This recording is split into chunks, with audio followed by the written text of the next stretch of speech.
Hello everyone, welcome to WhiskyWars. Today, a little bit of a different environment. I'm currently sat inside an egg chair. Quite nice actually, not too bad.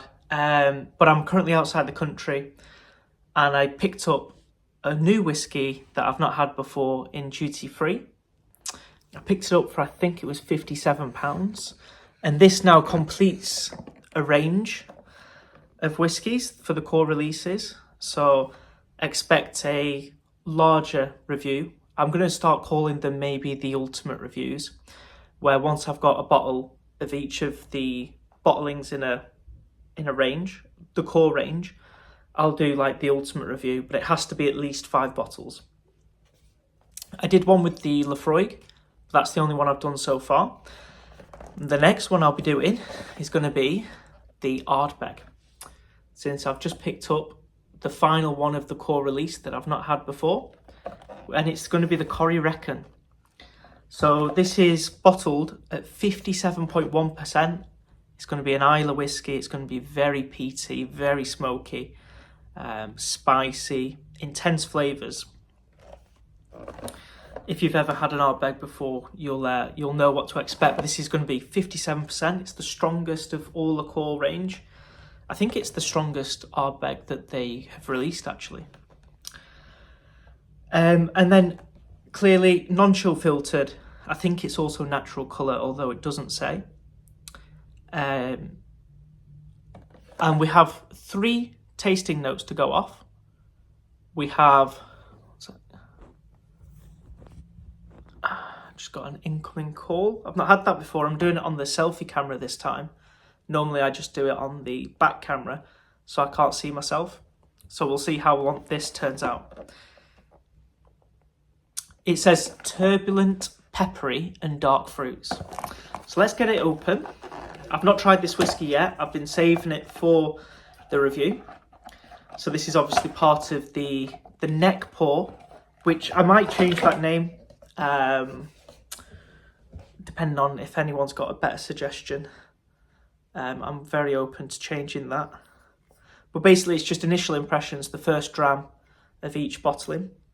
I'd give initial impressions of, before I release that full in-depth review where I compare it to another whiskey, and that's where the channel gets its name from, a whiskey war. So here we go. Just taking the wrapping off. The Corryvreckan.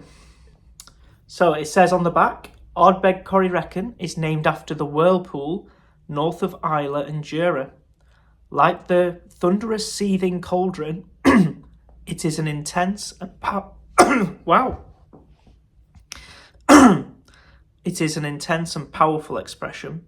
Swirling aromas and torrents of deep, peaty, peppery taste lurk beneath the surface of this beautifully balanced dram, the epitome of Ardbeg.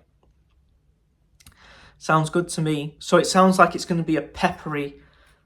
We know it's going to be strong, but it sounds like it's also going to be very peppery. Maybe a little bit spicy. Let's see. Okay.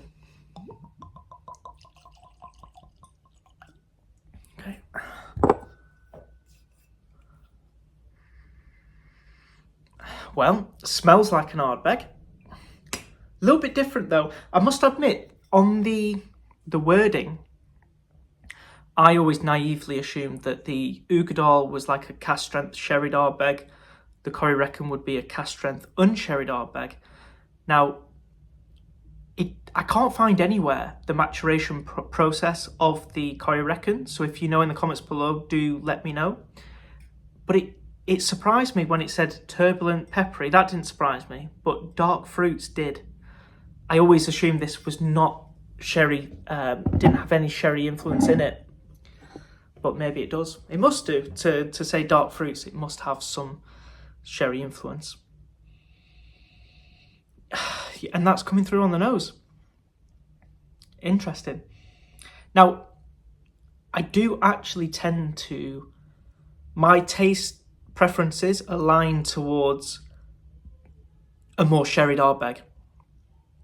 It's just the combination of the flavours. See, with Laphroaig, I actually prefer unsherried Laphroaigs. I like both, but I prefer, that's where my taste is. With the Ardbegs, it's switched. I actually prefer it with a bit of fruit. And I'm getting that fruit on the nose, less so than what I recall with the other sherried ones. But dark fruits is really apt. Like for me, it's like almost like a blackcurrant. It's not a lighter fruit, and it's not actually red fruits. It's more like a darker fruit, and it says on it dark fruit. So I think that's really, I don't know if that's just giving me bias in my brain, but I'm getting like blackberries for the fruit part, and peat, but it's not as spicy as I was expecting. I was expecting a really aggressive whoom.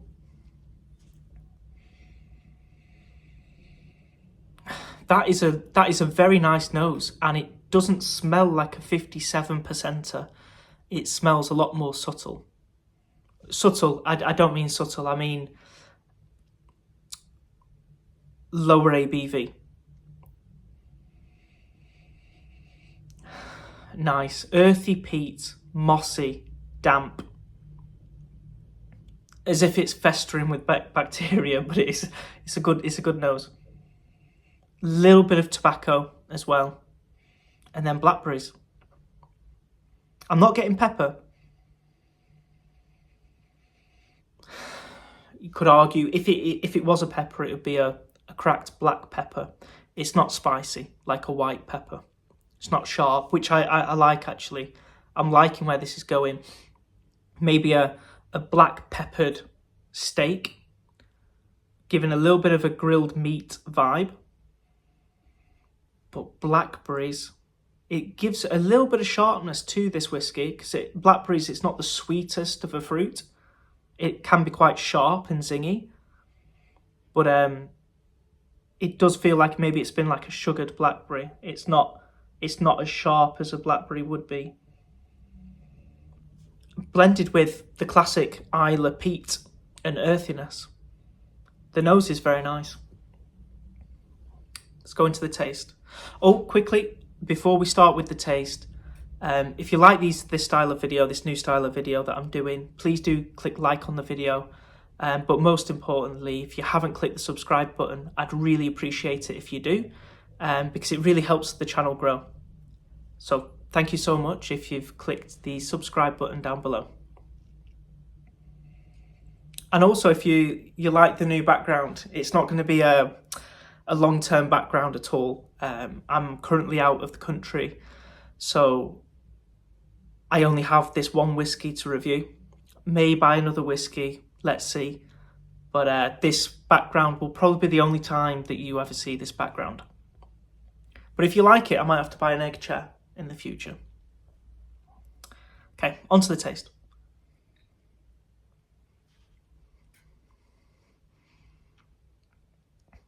Oh, I forgot it was 57%, to be honest. Yeah, wow. Initial impressions, I just got almost violated with pepper. I know why they say turbulent and peppery as the two of the first three descriptors on the bottling. That was turbulent and that was peppery. Okay, yeah. Lots of black pepper. In fact, all I'm getting is pepper, number one, and number two, peat. I'll have to go back in again. Interestingly, I didn't really get fruits, so let's see.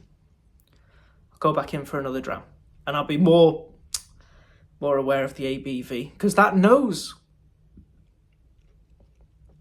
lulls you into a false sense of security.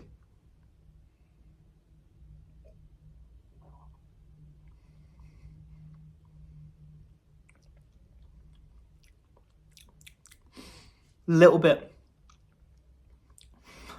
The pepper is abrasive at the start, but it carries through the whole tasting process, even into the finish. It doesn't stop. The pepper lasts longer than the peat, So that's how long the pepper lasts for on this whiskey. If you like peppery whiskey, you're going to love this whiskey. However, on the second time, thinking about it a little bit more, I was picking up that darker fruit note, but it certainly doesn't come across like a sherried whiskey. If you've had sherried Ardbegs, the Uigeadail, the Anoa, the Wee Beastie, if the Wee Beastie wasn't too sherried actually, but they definitely came across sweeter than this did. And I think it's because the pepper is so strong. The pepper's the strongest in this whiskey than any Ardbegs from memory. But I do like that addition of the darker fruit. It's very nice. It's not overbearing. It's something that complements the whiskey, which is interesting because normally when you get a sherried whiskey, that's going to be one of the dominant notes. With this, it's a complementing factor, and I like that. Much more present on the nose, the sherried.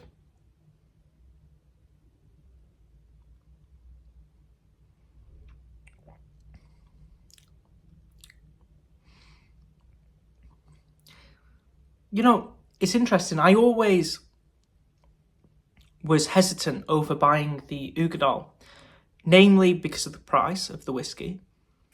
But secondly, the Ardbeg 10 actually is not my favourite Ardbeg. I think I said earlier in the video, with Ardbeg I like a fruit influence on it. This is like in between. It's giving me unpeated Ardbeg vibes mainly, but there's a beautiful complement of, again, the blackberry note is not a fruity note that I get in whiskies, but it just works with this whiskey. So I don't know, perhaps it's had a short aging process with something, but it doesn't come across too much like a sherry cask. So I don't know, again, if anyone knows the actual maturation process of the Corryvreckan, I can't find it anywhere. I'd love to know. But to me, I wouldn't be shocked if this was unsherried and it's just got a fruity note to it. But I like this. Initial impressions for this whiskey, very high, very high. I really like this. So I'll continue to drink this while I'm spending time away from England. And then when I'm back, hopefully I've got to know this whiskey quite a bit better and I can do a more in-depth review. Let me know in the comments down below what you would like me to review this Ardbeg to. I think initially people are going to say the Uigeadail, since they're both high-proofed Ardbegs, part of the core range. But maybe you'd like to see it compared to the 10-year, since they're both, I think they both could be unsherried. I know the 10-year is, but I think the Corryvreckan could be unsherried. So let me know. Let me know which you'd like to see me review, and I'll do that review. I'll do that Whiskey War and release that, and then maybe in a few more months' time, I can do the ultimate Ardbeg core range review. It'd be called something like that, where I do the 5 core releases: the Anoa, the Wee Beastie, the 10-year, the Uigeadail, and the Corryvreckan. Have them all side by side and rate them best to worst, price included. So thank you for watching the video as always, and if you like the video and have any suggestions, please leave them in the comments down below. Thank you so much for watching this video. Please do click the subscribe button as well. It really helps the channel out. Thank you so much. I hope to see you all for the next Whiskey War.